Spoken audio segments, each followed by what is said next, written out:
नमस्ते प्रेमलता जी। और अटैची बैग लेकर कहाँ जाने की तैयारी हो रही है? बेटा बहू के पास जा रहे हैं कुछ दिनों के लिए। इस बार तो आपकी होली विदेश में होगी। कब तक लौटने का इरादा है? 2 महीने तो लग ही जाएंगे। अब बेटे की शादी के बाद हम बहू के साथ पहली बार कोई त्योहार मनाने जा रहे हैं। पोती भी 5 बरस की हो गई है। वो भी बार बार फोन करती है, दादा दादी आ जाओ। चलो बढ़िया है, होली मनाकर खुशी खुशी लौटो, फिर मिलते हैं। प्रेमलता और रघुवीर का बेटा आनंद विदेश में नौकरी करता था। उसने देसी मूल की विदेशी लड़की से वहीं लव मैरिज कर ली थी। इस बार प्रेमलता और रघुवीर होली पर अपने बेटा बहू के पास विदेश जा रहे थे। उनके बेटे का प्रमोशन हुआ था, इसलिए उनकी बहू अंजलि ने इस बार होली की एक बड़ी पार्टी का आयोजन रखा था। आनंद, तुम क्या करोगे एयरपोर्ट जाकर? माँ जी पापा जी कैब से आ जाएंगे, फिजूल में इतनी दूर लेने जाओगे? तुम्हें होली पार्टी के लिए और भी तो अरेंजमेंट्स देखने हैं। ठीक है, मैं पापा को फोन कर देता हूँ। हेलो पापा, आप लोग पहुंच गए हो तो एक काम करो, आप एयरपोर्ट से जब बाहर निकलोगे तो आपको सामने ही कैब नजर आ जाएगी। आप घर का एड्रेस दे देना, मैंने आपको फोन पर भेज दिया है, तो आराम से आ जाओगे। पहली बार प्रेमलता और रघुवीर विदेश आए थे। अब वो क्या ही बोलते, इसलिए वे दोनों अपने आप ही किसी तरह घर तक पहुंचते हैं।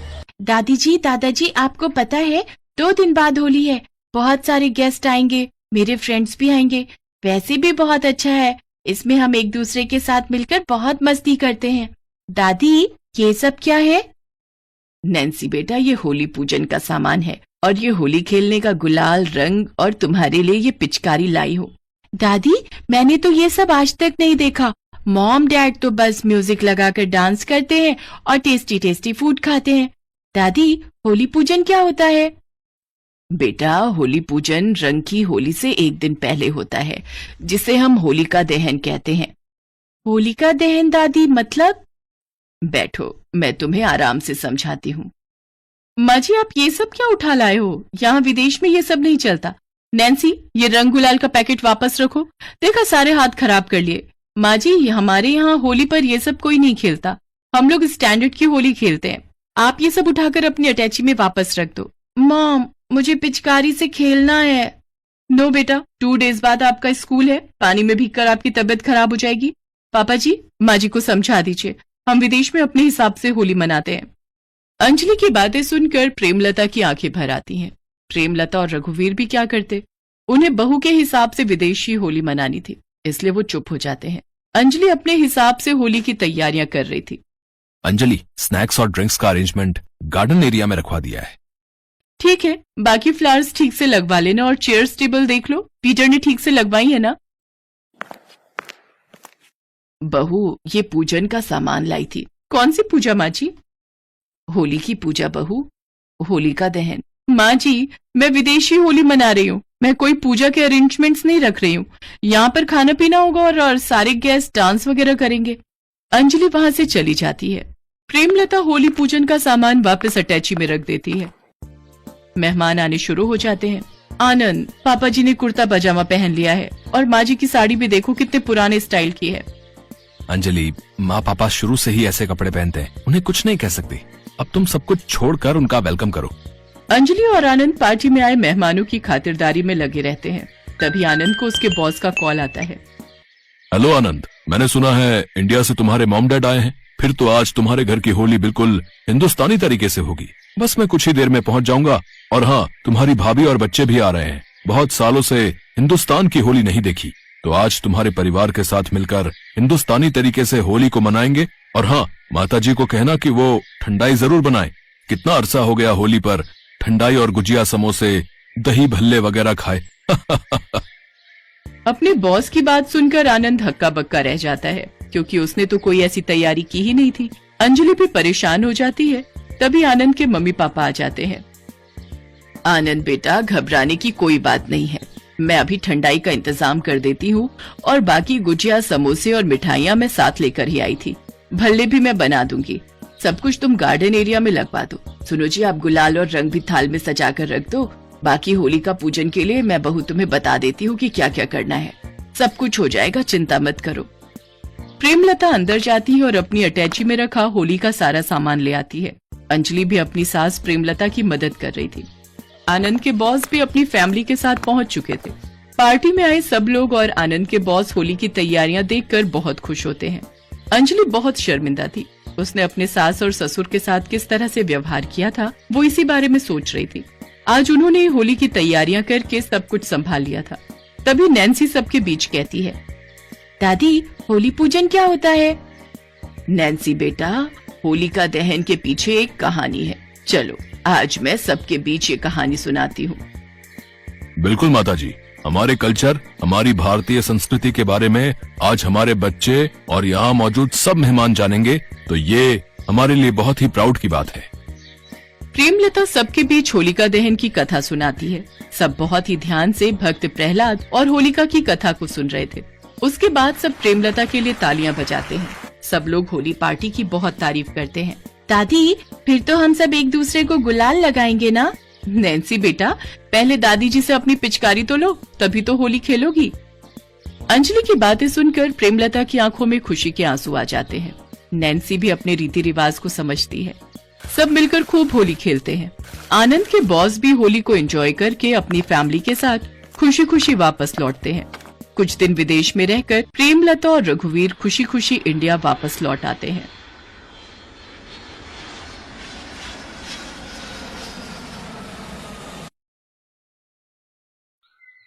सुबह के 6 बजे होते हैं कि तभी नीतू अपने पति को उठाने की कोशिश करती है। अरे क्या होगा, आज संडे है, आज तो देर तक सोने दो। अरे चलो उठ भी जाओ ना, अभी सभी घर वाले सो रहे हैं। उनके उठने से पहले हम जल्दी से कराते हैं। अरे क्या कराते हैं? तुम्हें जो करना है अकेले कराओ, लेकिन मुझे अभी सोने दो। क्यों टाइम वेस्ट कर रहे हो? जल्दी से चलो, नहीं तो सारा दिन लाइन में ही खड़े रह जाओगे। अरे जबरदस्ती है क्या? जब आ ही नहीं रही तो जाकर करूँगा क्या? अब तुम निकलो यहाँ से और मुझे सोने दो। ओहो, अगर इनके चक्कर में रही तो मैं भी पेट पकड़कर ही बैठी रह जाऊंगी। इसके बाद नीतू पेट पकड़ते हुए जल्दी से अपने कमरे से भागकर बाथरूम की ओर जाती है तो देखती है कि उसकी दोनों जेठानियां और छोटी देवरानी पहले से ही बाथरूम के बाहर खड़ी होती हैं। अरे यार, लेट हो गई, लगता है और जल्दी उठना चाहिए था। नीतू को देखकर उसकी देवरानी कहती है, आओ दीदी जल्दी से आकर लाइन में लग जाओ। पर अगर तुम सब बाहर हो तो फिर टॉयलेट में है कौन? और कौन होगा मम्मी जी के सिवा? निधि जोर जोर से दरवाजा पीटते हुए कहती है, अरे मम्मी जी आप कहीं सो तो नहीं गई? जल्दी से बाहर आ जाओ, यहाँ लाइन लगी पड़ी है। निधि ये कही रही होती है कि तभी शीला उनकी सास टॉयलेट से बाहर आती है। उसके बाहर आते ही मंश की बहू नीतू पेट पकड़कर पीछे से भागते हुए आती है और लाइन तोड़कर टॉयलेट में घुस जाती है और झट से दरवाजा बंद कर देती है। ये सब देखकर बाकी सब हैरान रह जाती है। तभी सबसे बड़ी बहू राखी जोर जोर से दरवाजा पीटते हुए कहती है, अरे ओ नीतू की बच्ची, जल्दी से बाहर निकल। मेरा नंबर था, तू कहाँ से बीच में घुस गई? निकल निकल ना। अरे क्यों दरवाजा पीट रही है? उसको तोड़कर ही मानेगी क्या? और अब वो अंदर गई है तो पेट की गंदगी निकाल कर ही बाहर निकलेगी। और जब मैं अंदर थी तब भी तुम में से कोई दरवाजा पीट रहा था। तुम सब जानती हो ना, बुजुर्ग लोगों को कब्ज की शिकायत रहती है। अगर आपको कब्ज की शिकायत रहती है तो सुबह जल्दी उठकर फ्रेश हो जाया कीजिए। आपकी कब्ज के चक्कर में तो हम लोगों के पेट के बुलबुले उठने लग पड़ते हैं। ये सब बातें छोड़ो मम्मी जी, अब ये बताओ कि कब तक हम ऐसे ही एक टॉयलेट में जाते रहेंगे? उम्र भर ऐसे ही जाना होगा। क्या मतलब? मतलब ये कि शुक्र मनाओ तुम लोगों को एक टॉयलेट तो नसीब हुआ। हम तो अपने गांव में खुले में शौचालय जाते थे, और खुले में जो जाने का मजा है, ओए होए होए होए होए। इतना कहते ही शीला चुप हो जाती है। पर मम्मी जी, आपकी इतनी सारी बहुएं हैं, आपको 2 टॉयलेट तो बनवाने ही चाहिए ना।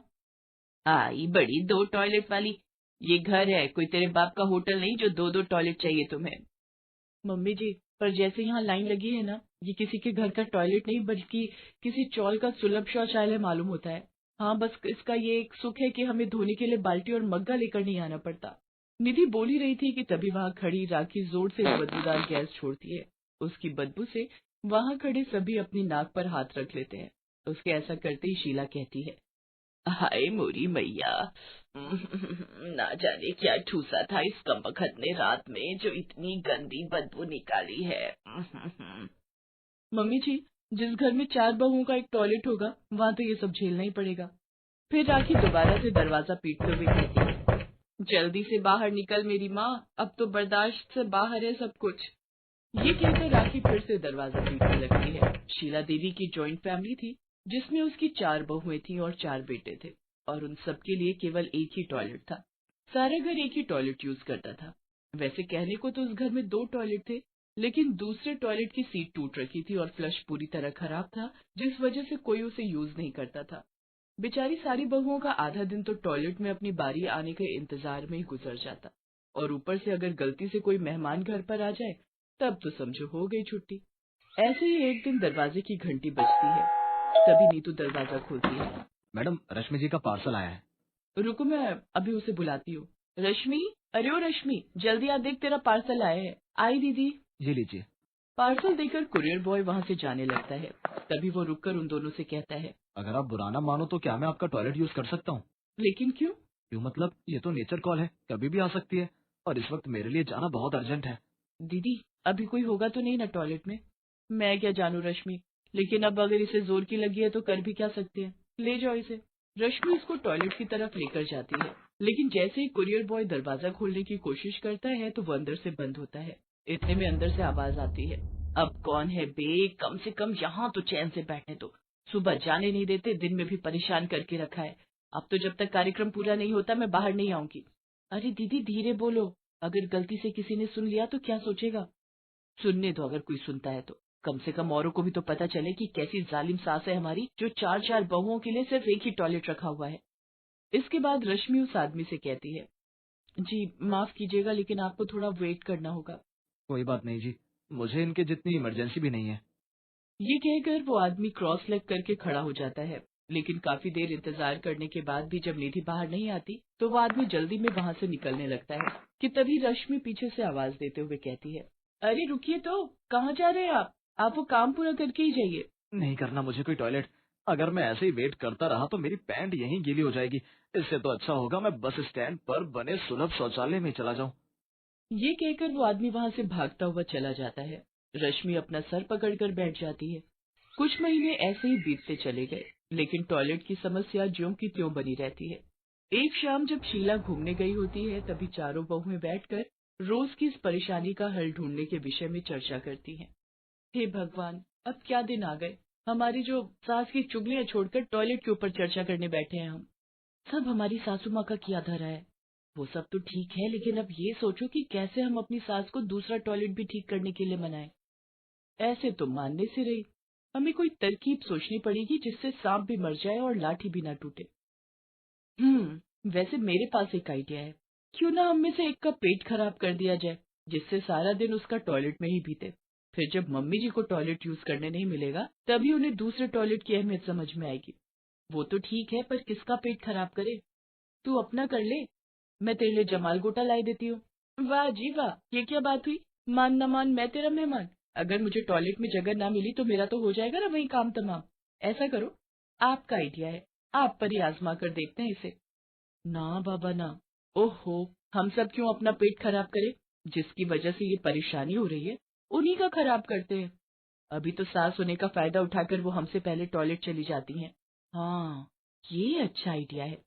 यही। उसी शाम अपने प्लान के अनुसार वो चारों अपनी सास के खाने में जमाल गोटा मिला देती है। कुछ देर में शीला के पेट में गड़बड़ शुरू हो जाती है और वो भागते हुए टॉयलेट की तरफ जाने लगती है, लेकिन तभी रश्मि झट से टॉयलेट में जाकर अंदर से दरवाजा बंद कर लेती है।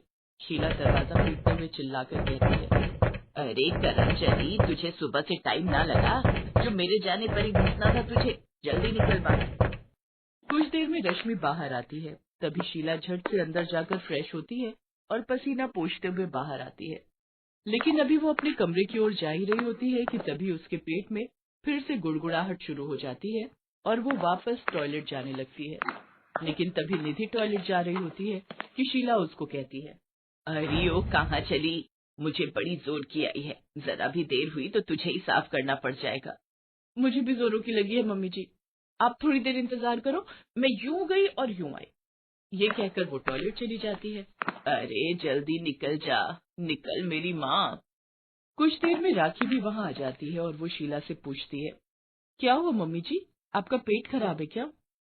हाँ, लग तो मुझे भी यही रहा है, पेट में जोरों की गुड़गुड़ाहट हो रही है, लेकिन ये मर्जानी कब से टॉयलेट पर कब्जा करके बैठी हुई है। अब पता चला मम्मी जी, अगर दूसरा टॉयलेट होता तो क्या आपको इतनी परेशानी होती? इसीलिए कहते हैं इतनी बड़ी फैमिली में 2 टॉयलेट होना बहुत जरूरी है। घर में कमरे भले ही कम हो, लेकिन टॉयलेट तो 2-3 होने ही चाहिए। बिल्कुल सही कह रही हो बहू। अगर कभी किसी का मेरी तरह पेट खराब हो गया तो उसका तो खड़े खड़े ही रायता फैल जाएगा। अब मुझे समझ आ गया। अब मैं कल ही दूसरा टॉयलेट ठीक करवाऊंगी। इतना कहकर शीला वहां से चली जाती है। तभी चारों बहुएं आपस में ताली देते हुए कहती हैं, अपना मिशन कामयाब हुआ।